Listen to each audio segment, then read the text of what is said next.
হজরত নূহ আলাইহের মহাপ্লাবনের ইতিহাস। আদম আলাইহের দুনিয়ায় আবির্ভাবের পর মানুষের মাঝে শির্ক কুফর ছিল না বললেই চলে। তখন মানুষ পৃথিবী আবাদকরণ ও নানা মানবিক কাজ নিয়ে ব্যস্ত থাকত। কালের বিবর্তনে মানুষের মাঝে শির্ক কুফরের আত্মপ্রকাশ ঘটে। মানুষ এক আল্লাহর একত্ববাদ ছেড়ে নানা জিনিসের পূজা করা সহ ইসলামের নানা বিধার অস্বীকার করা শুরু করে। বিশেষ করে হজরত নূহ আলাইহের উম্মতদের থেকে প্রবলভাবে এই কাজের সূত্রপাত ঘটে।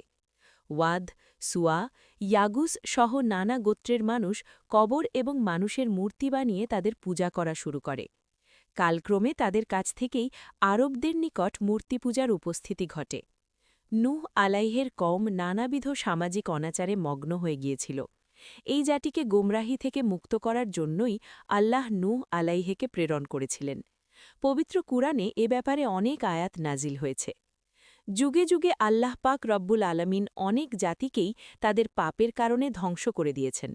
তদ্রূপ এই জাতিকেও ধ্বংস করার আগে তাদেরকে সতর্ক করার জন্য উক্ত কওমের নিকট আল্লাহ পাক নূহ আলাইহেকে পাঠান।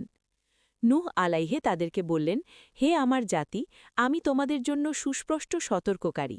তোমরা আল্লাহর ইবাদত করো, তাকে ভয় করো এবং আমার আনুগত্য করো। এতে আল্লাহ তোমাদের ক্ষমা করে দেবেন এবং নির্দিষ্ট সময় পর্যন্ত সুযোগ দেবেন।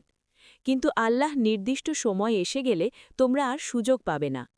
নূহ আলাইহে তার উম্মতদের নানা বিষয়ে উপমা দেয়ার মাধ্যমে এক আল্লাহর একত্ববাদের দিকে ফিরিয়ে আনার চেষ্টা করতেন। তিনি মহান আল্লাহ তাআলার অসংখ্য নেয়ামতের বর্ণনা দিয়ে তাদের বুঝাতে চাইতেন।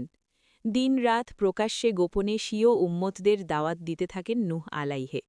কিন্তু তার ফল খুব হতাশাজনক। লোকেরা তার দাওয়াতে অতিষ্ঠ হয়ে পালিয়ে যেত, কানে আঙুল দিয়ে রাখত, অশ্রাব্য ভাষায় গালিগালাজ করত। একবার তাদের গোত্রপ্রধানরা সাধারণ মানুষদের ডেকে আনল। তাদের বলা হয় যে তোমরা তোমাদের পূর্বপুরুষদের দেখানো পথ থেকে বিন্দু পরিমাণও সরবে না। তাদের দেখানো ধর্মেই তোমরা অটল থাকো। এরপর থেকে লোকেরা নূহ আলাইহের বিরুদ্ধে নানা ষড়যন্ত্র ও চক্রান্ত শুরু করে। তারা নূহ আলাইহের উপর নানা অভিযোগ উত্থাপন করে। যেমন তারা বলতে লাগল যে আপনি তো আমাদের মতোই মানুষ, নবী হলে তো আপনি ফেরেশতা হতেন। আমাদের গোত্রের হীন ও কম বুদ্ধিসম্পন্ন লোকেরাই আপনার অনুসারী। আপনার মূল লক্ষ্য হচ্ছে ক্ষমতা লাভ করা, আর আপনি যে দাওয়াত দিচ্ছেন তা আমাদের বাপদাদাদের দেখানো পথ বিরোধী। সুতরাং আপনি মিথ্যাবাদী। গোত্রপ্রধানগণ আরও নানা অপপ্রচার চালিয়ে জনগণকে নূহ আলাইহের উপর খেপিয়ে তোলে। নূহ আলাইহেও তাদের এসব আপত্তির জবাব দিয়েছিলেন। তিনি বললেন, হে আমার কওম, আল্লাহ পাক রাব্বুল আলামিনের পক্ষ থেকে সুস্পষ্ট দলিল পাওয়ার পরও তোমরা যদি আমার কথা না শোনো, তাহলে আমি তোমাদের উপর জোরপূর্বক কোনো কিছু চাপিয়ে দিতে পারি না। কোনো গরিব অসহায় ব্যক্তি যদি আমার ডাকে সাড়া দেয়, আমি তাকে কোনোভাবেই ফিরিয়ে দিতে পারি না।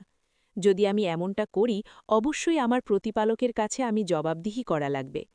আমি দাওয়াদের বিনিময়ে তোমাদের নিকট কোনো সম্পদ, ক্ষমতা, বিনিময় কিচ্ছুই চাই না। আমার পুরস্কার আল্লাহ পাকের কাছে। লোকেদের কাছ থেকে এত ভর্ৎসনা, ধিক্কার পেয়েও নূহ আলাইহে থেমে যাননি। তিনি একজনের পর একজনের নিকট দাওয়াত দিতেই থাকলেন, এই আশায় যে হয়তো পরবর্তীজন আমার দাওয়াতে সাড়া দেবে। একাধারে ৯০০ বছরেরও অধিক সময় স্বীয় কওমকে দাওয়াত দিয়েছিলেন নূহ আলাইহে। তারা নূহ আলাইহের দাওয়াতকে তাচ্ছিল্য ভরে প্রত্যাখ্যান করেছিল। একবার গোত্রের লোকেরা তাকে বললেন, তুমি যদি দাওয়াত দেয়া থেকে বিরত না হও, তবে পাথর মেরে তোমার মস্তক চূর্ণ বিচূর্ণ করে দিব। তারপরও তিনি দাওয়াত দিতে থাকেন, আল্লাহর কাছে তাদের হেদায়েতের জন্য দোয়া করতে থাকেন। কিন্তু তার সম্প্রদায়ের অনীহা, অবজ্ঞা, তাচ্ছিল্য এবং ঔদ্ধত্য ক্রমেই বৃদ্ধি পেতে থাকে। তাদের অহংকার আর অত্যাচার চরম সীমায় পৌঁছে গিয়েছিল এবং পাপ ষোলকলায় পূর্ণ হয়ে গিয়েছিল। এই দীর্ঘ সময়ে মাত্র ৭০ থেকে ৮২ জন লোক আল্লাহ পাকের উপর ঈমান এনেছিলেন। এক পর্যায়ে আল্লাহ নূহকে জানিয়ে দিলেন, ইতিমধ্যে যারা ঈমান এনেছে তারা ব্যতীত আর কেউ তোমার উপর ঈমান আনবে না। আর তিনি যখন এই সংবাদ জানলেন, তখন স্বীয় রবের নিকট প্রার্থনা করলেন, হে আমার পালনকর্তা, আমাকে সাহায্য করুন, কেননা ওরা আমাকে মিথ্যাবাদী সাব্যস্ত করেছে। আপনি এই কওমের লোকদের উপর চূড়ান্ত ফয়সালা করুন এবং মুমিনদের রক্ষা করুন। তারপর নূহ আলাইহে এই জাতির জন্য চূড়ান্তভাবে বদদোয়া করলেন। আল্লাহ তার দোয়া কবুল করেন এবং দিন তারিখের নমুনাও বলে দেন। যেদিন দেখবে চুল্লির মধ্য থেকে পানি উঠিতেছে, তখন প্লাবন শুরু হবে। তবে প্লাবনের আগেই একটি নৌকা বা কিস্তি বানিয়ে রাখতে বলেছিলেন, যাতে করে নূহ আলাইহে এবং ঈমানদার উম্মতেরা এই প্লাবন থেকে রক্ষা পায়। আল্লাহ পাকের নির্দেশ মোতাবেক নূহ আলাইহে কিস্তি বা নৌকা নির্মাণ শুরু করে দিলেন এবং প্লাবনের কথা কওমের নিকট জানিয়ে দিলেন। কওমের লোকেরা আরও তিরস্কার বৃদ্ধি করে দিল এবং বলল যে কোথাও পানি নেই, এই মরুভূমিতে কিভাবে প্লাবন হবে। নূহ আলাইহে তার কিস্তি নির্মাণের কাজ শেষ করলেন। কিস্তিটি ৩০০ গজ লম্বা, ৫০ গজ প্রস্থ, ৩০ গজ উঁচু ও ত্রিতল বিশিষ্ট। উহার দুই পার্শ্বে অনেকগুলি জানালা ছিল। নিচ তলায় জীবজন্তু, দ্বিতীয় তলায় পুরুষগণ এবং উপরের তলায় নারীরা আরোহণ করেছিল। নির্মাণ কাজ শেষে কাফির সম্প্রদায় দলে দলে এসে এই কিস্তিতে পায়খানা করে পূর্ণ করে ফেলল। নূহ আলাইহে এই দৃশ্য দেখে বিমর্ষ হয়ে পড়লেন। আল্লাহ তাকে সাহস দিলেন যে আপনি কোনো চিন্তা করবেন না। ওই কিস্তিতে সর্বশেষ যে পায়খানা করতে গেল সে ছিল কুষ্ঠরোগস্থ এক বুড়ি। বুড়ি ওই কিস্তির মধ্যে পায়খানা করতে গিয়ে ওই পায়খানার মধ্যে পড়ে বুড়ি ডুবে গেল। পায়খানার মধ্যে গোসল করে বুড়ি উপরে উঠে নিজের দিকে তাকিয়ে দেখে তার দেহে কোনো কুষ্ঠ রোগ তো নেই, বরং সে ১৬ বছরের যুবতীর ন্যায় তার চেহারা ফিরে পেল। লোকেরা এই ঘটনা শুনে দলে দলে এসে কিস্তি থেকে পায়খানা নিয়ে গেল। যারা এসে পায়নি তারা কিস্তি ধুয়ে সেই পানি নিয়ে গেল। কিস্তির সমস্ত পায়খানা এমনভাবে পরিষ্কার করল যে কিছুই বাকি ছিল না। এবার হঠাৎ করে নির্দিষ্ট দিনে চুল্লির ভেতর থেকে পানি উঠা শুরু করল।